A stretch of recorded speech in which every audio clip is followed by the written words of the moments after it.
Loaded up and headed to St. Augustine. All waxed up and ready to go. Waxed up the Epic. All the drawers are empty. We'll see what kind of box we get. Hey, welcome back to the channel, guys.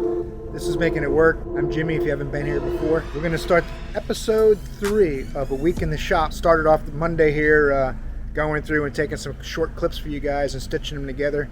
The more interesting jobs, I'll make them a little bit longer for you guys. That's what this video is going to be about. Thanks for tuning in.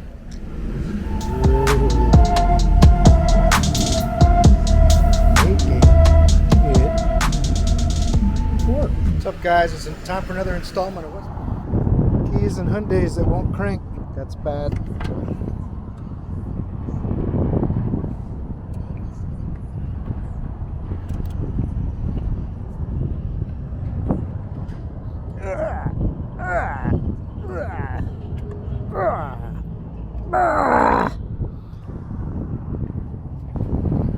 Seized engine. Putting a shifter bushing in this 2010 Ford Focus. Note to self for you guys: if the transmission brindle switch is not in park, the shift interlock won't work. So the shifter, when they tow it in, will be stuck in park. Can't get it out because the transmission's not in park. So you'll think the shift interlock has a problem. It's just a shifter bushing. 40 years and I'm still learning. Shifter bushing, poo-poo. Interesting. Is it a movie or a series? Series.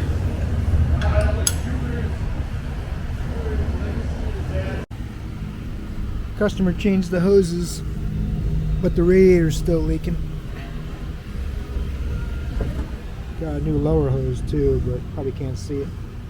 As the South Main Auto guy would say, don't be Jerry. That's not how you fix a radiator neck after it explodes.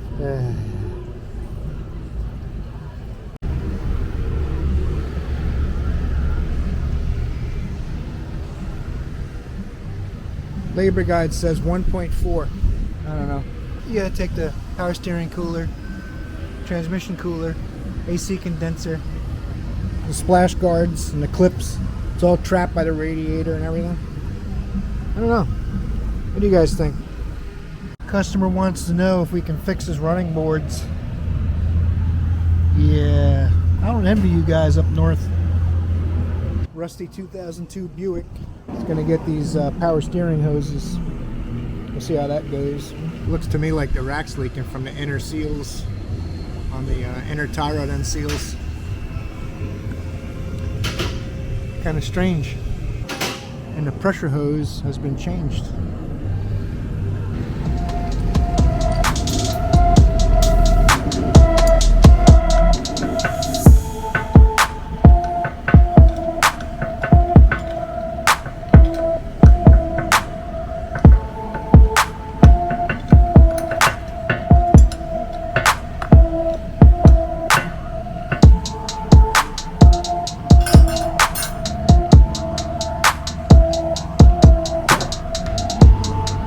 Change these O-rings. Don't ever try to save a little time and not change these O-rings for power steering hose.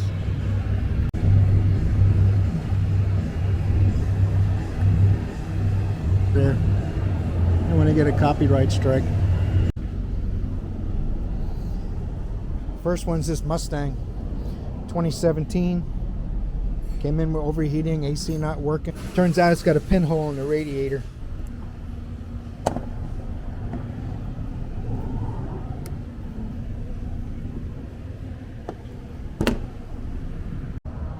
If you have to have an aftermarket intake system, these air raid systems are actually cold air. It's all sealed off. Pulls air from the front of the car like similar to the factory one, but of course they remove all the baffling for noise because louder is faster. We all know that. There's damage right here in the radiator. Found this clamp trapped between the fan shroud and the radiator. So I'm assuming someone worked on it maybe when they put the cold air intake in, and this was flopping around in here. You can see some dings in the radiator.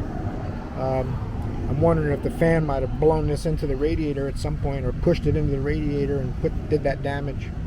So you can see it's pretty obvious something smashed it, but this is the cooling fan side.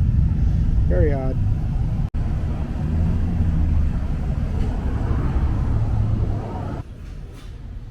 Down inside there's a pinhole in the radiator. It squirts out.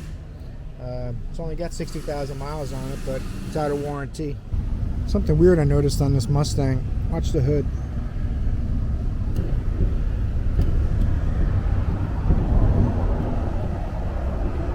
That's how flimsy the hood is.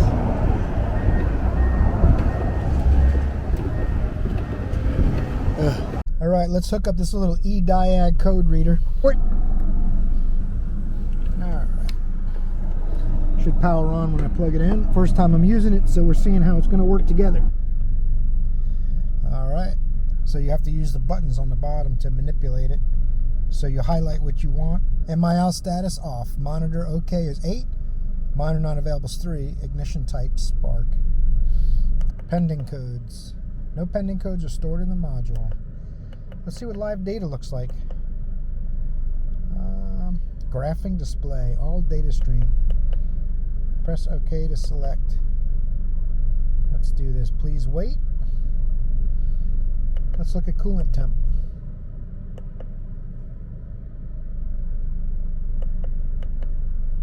RPM. Intake air temp. Oh, that's pretty cool. Coolant temp showing you in Celsius. I haven't gone in settings to change that. Engine RPM.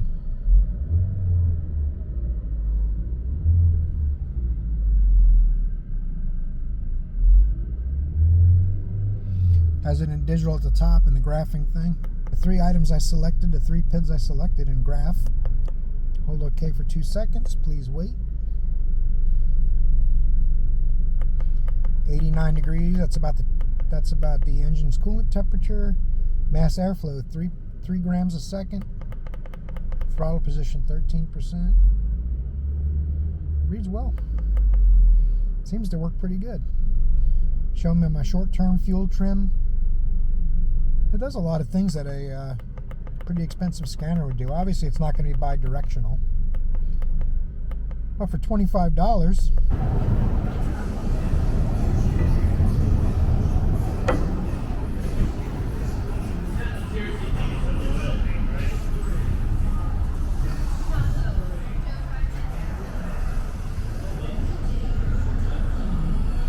Pleasure Way.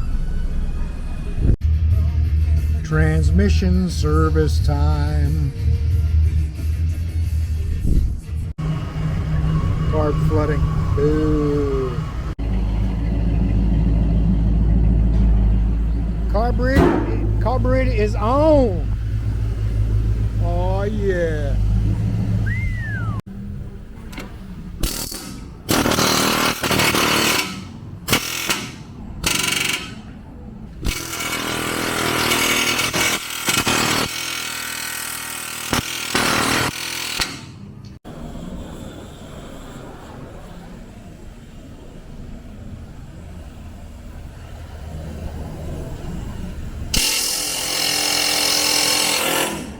Got it.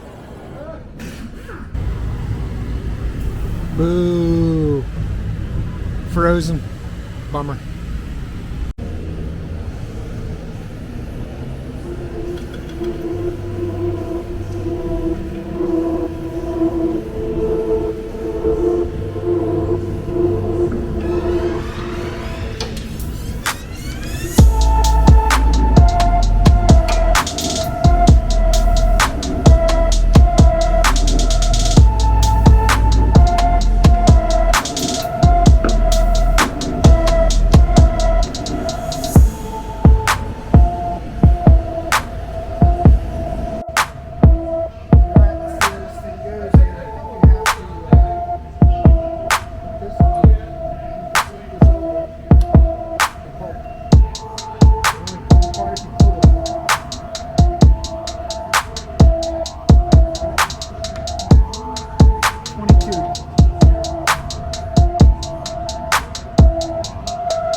doesn't make it easier than the OTC or Mac brand, except for the fact that everything's not falling all over the place while you're working. You're not trying to balance 5-6 parts in your hand.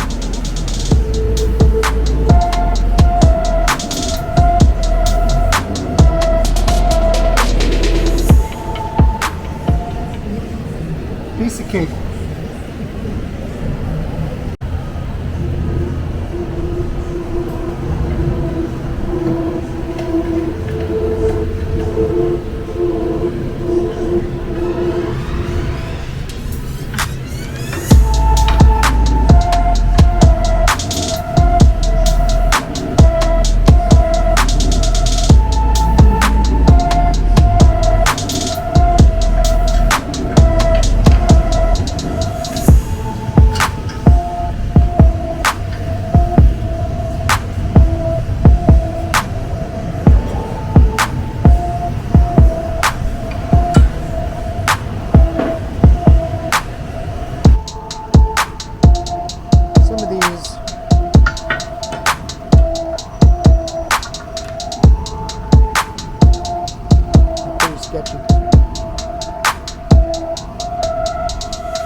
Time to set that toe.